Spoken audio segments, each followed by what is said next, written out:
Assalamualaikum warahmatullahi wabarakatuh. A'udzu billahi minasyaitonir rajim. Bismillahirrahmanirrahim. Alhamdulillahi wa kafa. Wassalatu wassalamu ala sayyidil mustafa wa ala alihi wa sahbihi ahli syirki wal wafa. Hadirin hadirat rahimahumullah, monggo wonten kesempatan ingkang saya menika kita tansah puji syukur wonten ngarsanipun Allah Subhanahu wa taala sebab kanthi lantaran nikmat taufik hidayah saha inayahipun kita saged mampa wonten majelis ingkang insyaallah berkah kanthi sehat wal afiat. Salawat dan salam mugi katur wonten junjungan kita Nabi Agung Muhammad sallallahu alaihi wasallam. Mugi-mugi kita sedaya bejang wonten yaumil qiyamah binaringan syafaatipun ya rabbal alamin. Bapak Ibu ingkang kula hormati, menika materinipun tentang pendidikan anak agar menjadi sukses baik di dunia maupun di akhirat. Bapak Ibu, sebelum kita bicara pendidikan, kita harus tahu tentang sebenarnya anak itu bagi kita itu apa? Anugerah ataukah bencana? Karena Allah menyampaikan dua-duanya di dalam Al-Quran. Allah sampaikan innama amwalukum wa auladukum fitnah. Sesungguhnya hartamu dan anak-anakmu adalah fitnah, ujian. Yang kedua, Allah lanjutkan wa anna Allaha 'indahu ajrun 'adzim, dan Allah memberikan di sisi anak atau harta itu pahala yang besar. Jadi kita melihatnya itu dulu. Anak-anak kita itu anugerah yang menjadikan kita sebagai orang yang berhak mendapatkan ajrun 'adzim, pahala yang besar, ataukah itu fitnah? Nah, Bapak Ibu, para ulama sebagian besar memposisikan anak itu sebagai anugerah, sebagai anugerah. Tapi kalau nggak hati-hati, anak itu jadi bencana. Sehingga ada doa, ya, karena kita bicara tentang apa? Tentang pendidikan, nanti kita sampaikan beberapa hal paling tidak yang disampaikan oleh ulama. Kalau teori pendidikan banyak ya, tapi kita bicara tentang apa yang disampaikan oleh Rasulullah yang tersirat di dalam Al-Quran dan juga yang disampaikan para ulama.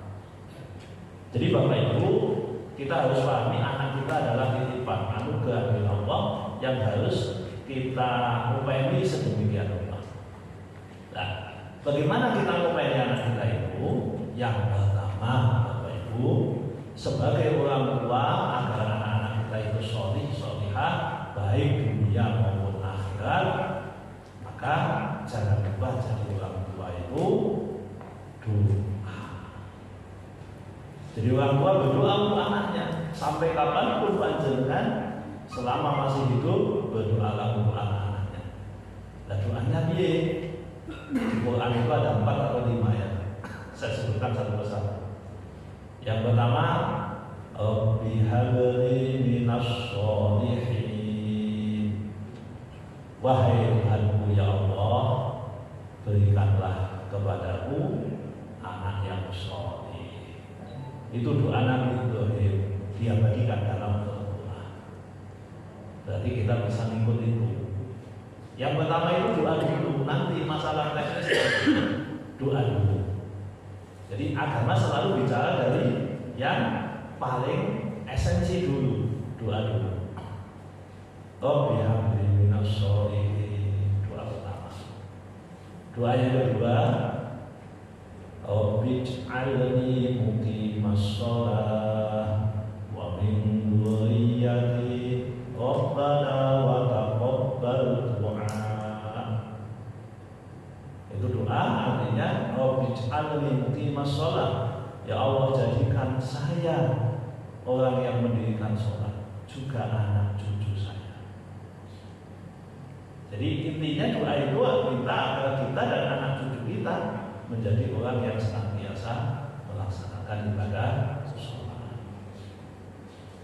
Yang ketiga,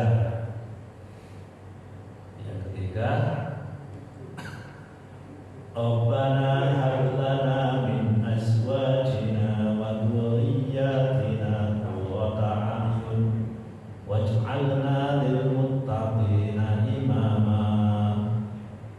Ya Allah, ya Tuhan kami, jadikanlah anak-anak cucu kami penyejuk mata bagi kami, penyejuk hati, sejuk sih. Dan jadikanlah kami, anak-anak cucu kami, sebagai pimpinan bagi orang-orang mukmin. Artinya mereka adalah orang yang punya prestasi sehingga layak untuk menjadi pimpinan.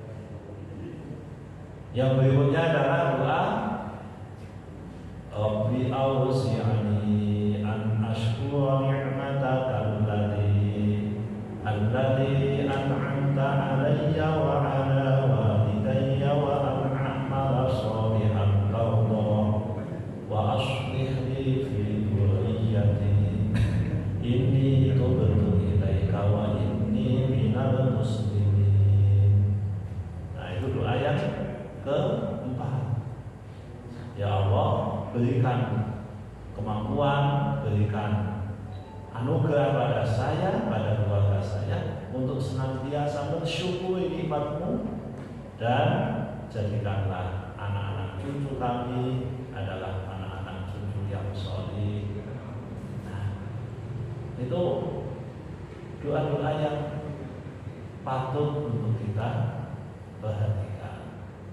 Nah, jadi dimulai dari itu. Wah, Allah mau kenapa loh Pak? Mau kenapa lu si jiwa?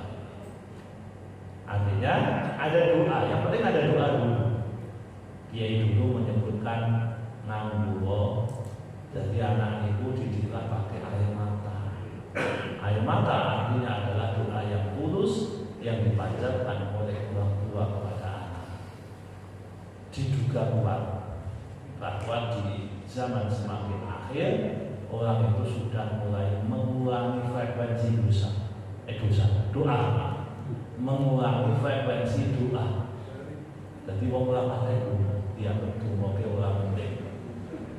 Jadi tanda-tanda kemunduran umat Islam itu salah satunya adalah ketika mereka sudah meremehkan fungsi doa. Padahal Quran itu isinya doa itu banyak sekali. Tapi umat Islam sebagian sudah meremehkan doa itu. Kenapa doa yang penting itu saja? Jadi kalau udah mulai begitu, itu tanda kemunduran itu. Termasuk dalam pendidikan. Ketika para guru, para ustadz, para kiai, orang tua sudah melupakan doa ini, maka sesungguhnya berkahnya dari pendidikan itu sudah hilang. Panjenengan bisa mendapatkan keberkahan dari pendidikan ini kalau jenengan sering berdoa kepada Allah. Oke, jadi Bapak Ibu, yang pertama yang perlu kita lakukan adalah doa. Yang kedua, bagaimana agar anak kita itu sukses dunia akhirat menurut agama? Yang kedua, panjenengan harus pilihkan pergaulan yang baik. Panjenengan carikan guru yang mulia, yang baik. Karena Bapak Ibu, mindset anak-anak kita, cara pandang mereka itu ditentukan dengan siapa mereka bergaul, dengan siapa mereka berguru. Carilah guru yang terbaik. Bahkan kita pun sama sebenarnya, kita perlu mencari guru yang terbaik. Karena dalam Al-Quran disebutkan, kalau ada orang mengikuti orang lain dan yang diikuti salah, maka yang mengikuti tidak bisa menuntut kesalahannya ditanggung oleh orang lain. Tidak bisa. Jangan mengikuti si fulan, ternyata si fulan itu salah. Jangan kemudian di akhirat dituntut atas kesalahan panjenengan, lalu panjenengan mengatakan, ya Allah, saya kan tidak tahu. saya kan mengikuti si fulan, mestinya si fulan yang salah. Apa jawaban Allah? Si fulan salah, tapi kamu juga salah. Kenapa kamu milih orang yang benar? Kenapa kamu milih orang yang salah?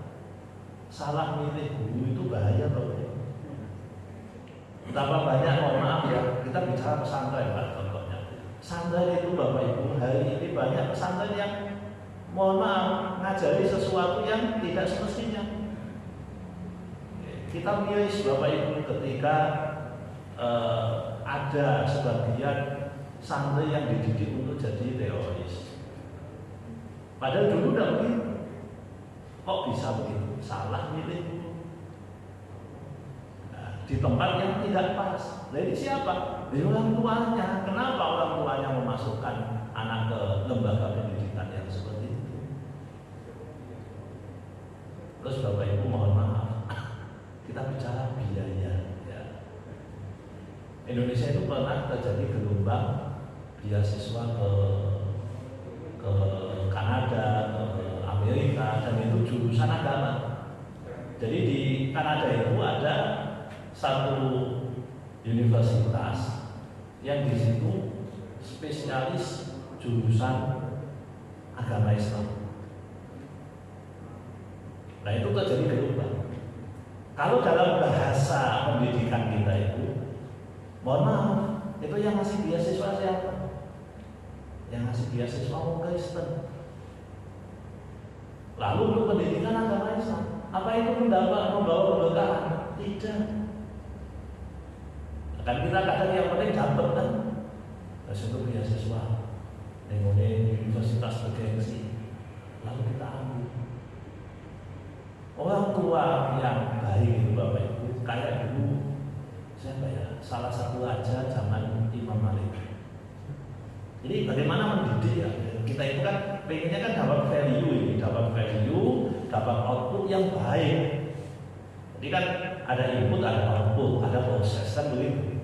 Nah prosesnya ini kan harus baik. Inputnya baik, prosesnya jelek, outputnya jelek. Teorinya begitu.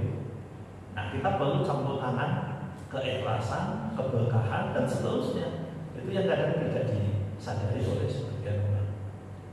Imam Malik bin Anas, ya, Imam Malik bin Anas itu pernah ditanya, wahai Imam Malik, ada seorang raja bertanya, saya itu mau menitipkan, ya anak saya itu dia dididik oleh seseorang ya. Atau tahukah itu Anda? Bagaimana agar anak saya itu berkah? Bagaimana agar ilmu saya ini mendapatkan keberkahan? Maka jangan harus mengeluarkan biaya. Kata Imam Malik begitu. Loh, kenapa saya harus mengeluarkan biaya? Itu wujud keseriusan Anda, wujud tenangannya Anda. Lalu kalau umpamanya itu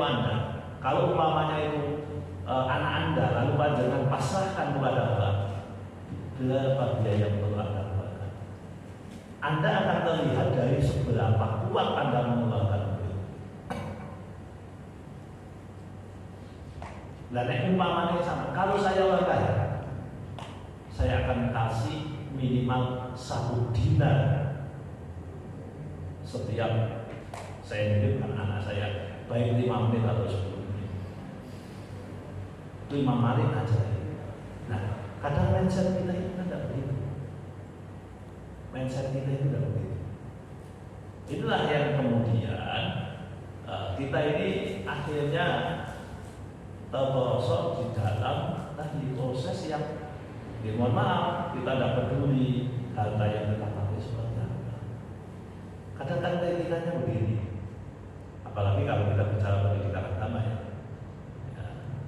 Orang tua itu ada ngeleskan anaknya piano itu bisa sekali berangkat bayar sekian, oke. Tapi disuruh ngaji, kon bayar 10.000 bukan no. Ustadznya mulai kelas.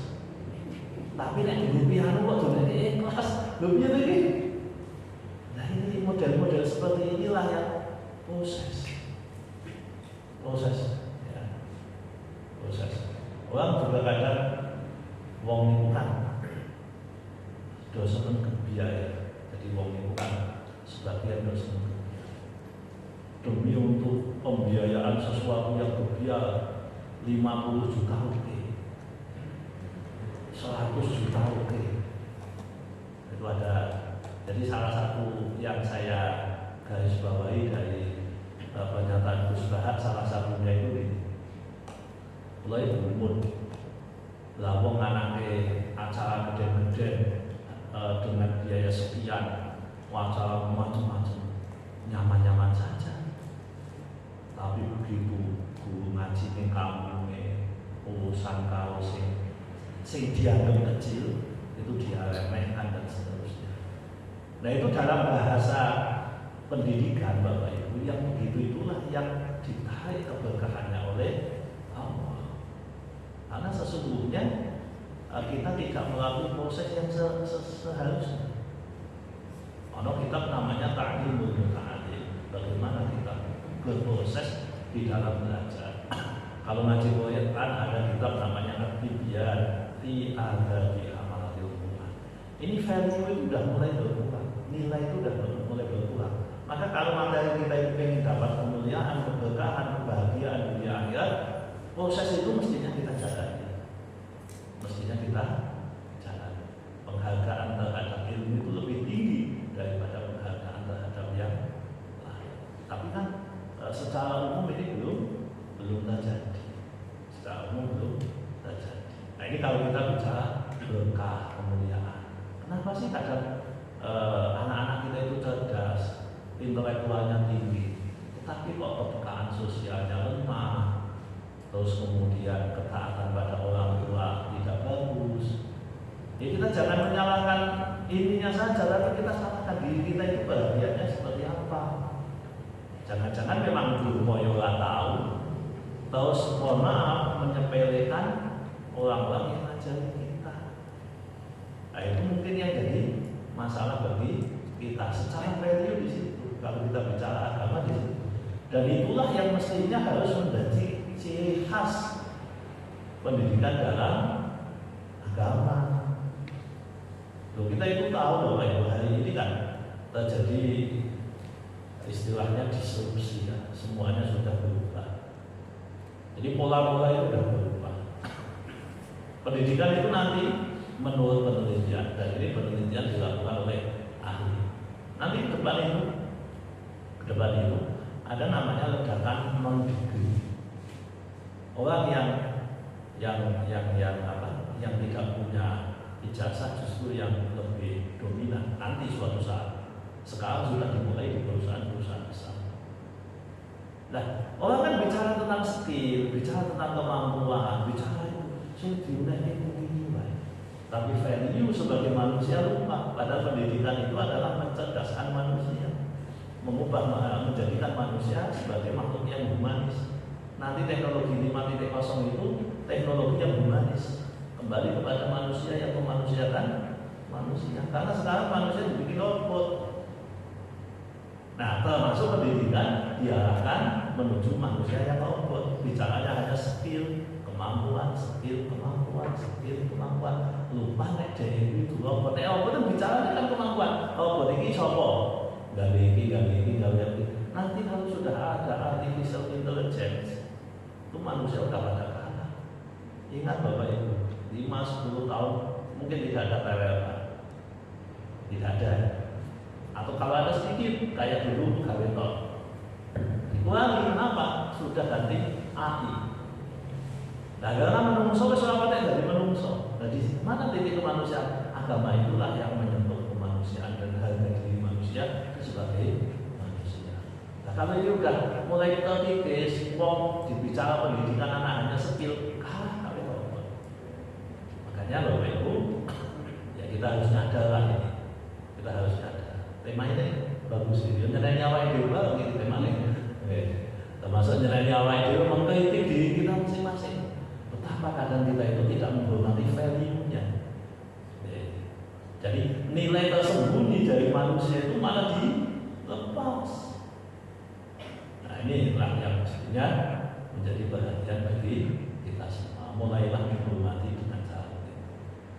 Jadi kalau kita ingin dapat, jadi kalau anak kita, ya anak kita dapat ilmu yang baik, tuntut ilmu bukan hanya skill, ya bukan hanya kompetensi melakukan sesuatu, bukan hanya itu, tapi lebih dari itu bahwa kita bisa menjadi manusia yang tahu, nyadar. Dan kesadaran itu kan bangunannya banyak Bapak Ibu.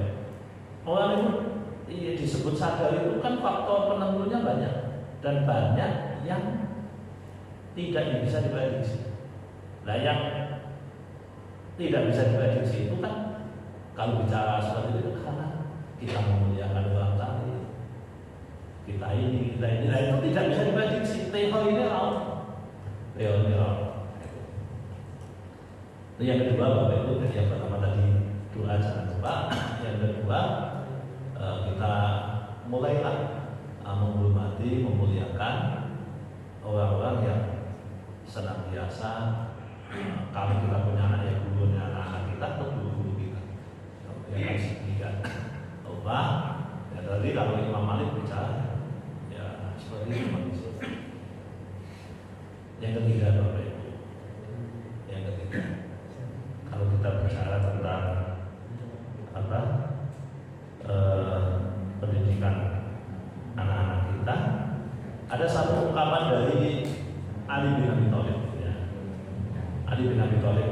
Jadi ini bukan dawuh Nabi, ungkapan saja, ungkapan yang dinisbatkan kepada Ali bin Abi Thalib. Didiklah anakmu tidak seperti kamu, karena dia akan menghadapi zaman yang berbeda dan lebih kompleks dari kita. Nah, artinya apa? Berarti kan pendidikan itu dinamis. Pendidikan itu semakin lama semakin kompleks. Semakin lama akan menghadapi banyak problem yang lebih dahsyat dari apa yang kita hadapi saat ini. Kita belum habis ya, masih menghadapi situasi pandemi. Gonta-ganti virus yang malah jadi Omikron. Artinya kan virus saja mutasi Bapak Ibu. Jadi dari ini menuju ini, artinya butuh solusi yang lebih baik. Kalau dulu ada varian apa, varian Delta, kemudian jadi varian O ini, entah besok akan jadi apa lagi. Dan ini ke depan tantangannya semakin besar. Maka Bapak Ibu, berarti bagaimana sih kita mendidik anak-anak kita? Didiklah anak kita untuk mampu untuk beradaptasi. Dan uniknya manusia itu hebat. Menungso itu pintar beradaptasi terhadap lingkungan. Maka kalau dalam konteks agama saya punya pilihan. Mulai jangan untuk pintar adaptasi. Tadi pagi saya itu ditanya, Pak, saya itu kalau sholat subuh tidak pernah kunut. Imam saya, tetangga saya itu kunut. Apakah sholat saya sah? Saya jawab sah. Saya jawab sah. Cuma dengan pakai beradaptasi, dengan tidak begitu cerdas beradaptasi. Kalau bicara keabsahan, sebagaimana ada orang yang biasanya kunut, lalu tinggal di tempat yang tidak pernah kunut. Ngojo-ngojo imam, ibu wong lagi teradaptasi. Padahal manusia itu dibanding dengan dinosaurus itu ceritanya kan ya, dinosaurus harus adaptasi punah. Menungso itu harus adaptasi. Makanya kita harus tahu mana yang harus dikompromikan dan mana yang tidak bisa dikompromikan. Nabi ngajari itu untuk urusan ketuhanan. Qul ya ayyuhal kafirun la a'budu ma ta'budun. No kompromi urusan itu. Tapi yang lain coba lihat. Ya wis ngono wae. Ini wae sing penting ora gelut kan ngono. Nah, anak-anak kita harus kita ajarin itu. Jadi bahasanya kita berpikir moderat, kompromistis, kompromi hal-hal yang boleh dikompromikan. Kalau tidak, Bapak Ibu mohon maaf, Ini kalau sejak kecil dia dari tidak mau kompromi, radikal. Jadi orang apa? Benernya awal itu juga akibat pendidikan yang tidak tepat. Akibat pendidikan yang tidak tepat. Akhirnya kita tidak bisa kompromi. Nah kalau tidak bisa kompromi dengan ini, akan tidak bisa kompromi dengan teknologi. Kemarin ada foto di Paris. Saya baca dalam bahasa Arab. Jadi di Paris itu ada orang naik keledai, dipoto di antara mobil-mobil yang ada di Paris, di kota Paris, ya Prancis. Kemudian dia ditanya, kenapa kamu naik keledai? Jawabannya sederhana, karena Nabi dulu naiknya keledai atau kuda. Tidak ada dalilnya naik kendaraan. Nah kan mumet itu tidak bisa adaptasi kan orang. Dan itu disampaikan. Fotonya ada. Ya begitulah manusia. Jadi artinya ada sesuatu yang kita itu kan harus mengajari bagaimana kita berkompromi, bagaimana kita harus tegas. Dan kadang balik-balik sing kudune tegas malah kompromi, sing kudune kompromi malah tegas, tidak mau kompromi. Kacau. Nabi itu kompromi dengan orang kafir bolak-balik, Bapak Ibu. Tapi bukan hal ketuhanan. Yang lain kompromi, perang kompromi, kemudian bagaimana membangun negara kompromi, bisnis kompromi biasa. Imam Syafi'i, Imam Malik biasa kompromi begitu. Nah, jadi Bapak Ibu, inilah yang mestinya kita lakukan. Ada beberapa hal. Saya itu ini ada kitab ini panjang ya. Jadi termasuk kewajiban orang tua adalah wujud ta'di bil auladi wa ta'limihim wal adli bainahum. Wajib mengajari anak tentang adab yang pertama, terus mengajari ilmu dan mengajari tentang keadilan. Itu yang perlu dilakukan oleh setiap mukmin. Ini babnya banyak, ya babnya banyak, maka ya kita tidak bisa menjelaskan semuanya. Tetapi paling tidak kita harus mengikuti cara pandang yang disampaikan oleh para ulama. Oke. Saya kira itu Bapak Ibu, nanti kepanjangan kurang lebihnya mohon maaf. Monggo kalau ada